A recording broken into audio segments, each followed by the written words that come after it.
Same biryani কিংবা তেহারি এক একজনের রান্নার ধরন এক এক রকমের। তবে আমি মূলত ঘরোয়া মশলা দিয়ে সবসময় বিরিয়ানি ন্যাচারালভাবে রান্না করে থাকি এবং বাজারের মশলা কখনোই আমি বিরিয়ানি কিংবা তেহারিতে ব্যবহার করি না। তাই বলে কি বিরিয়ানির কোনো ঘ্রাণ থাকবে না, স্বাদ থাকবে না? মোটেও না। ঘরোয়া পদ্ধতিতে ঘরোয়া ন্যাচারাল মশলায় আপনার বিরিয়ানি দুর্দান্ত হয় যদি সঠিক মাত্রায় সঠিকভাবে কিছু টিপস ফলো করেন।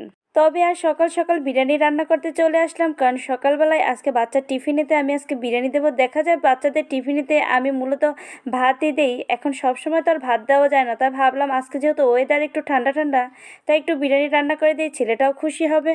দেখবেন যখন একটু মানুষ মোটামুটি যে কোনো কাজে একটু পারদর্শী হয়, তখন তার মাথার ভেতর বিভিন্ন আইডিয়া ঘুরপাক খায়, আর সেখান থেকেই দেখবেন আপনার মাথায় নতুন নতুন রান্না কিংবা যে কোনো কাজের আইডিয়া চলে আসে।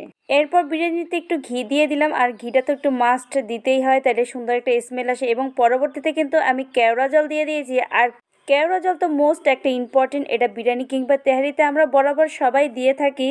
এবার চালগুলো আমি সুন্দর করে একটু উল্টিয়ে পাল্টিয়ে দেবো। ভিতর থেকে দেখা যায় কাঁচা থাকে, তাই উল্টিয়ে পাল্টিয়ে এরকম চেপে দিলে দেখা যায় একদম ভাপে সুন্দর বিরিয়ানিটা ঝরঝরা হয়ে যায়। যাই হোক, স্কুলের সময় হয়ে গেছে, বাচ্চাদেরও খেতে দেবো, তাই এই ছিল আজকে আমার রান্না বান্না। আসসালামু আলাইকুম রহমতুল্লাহ।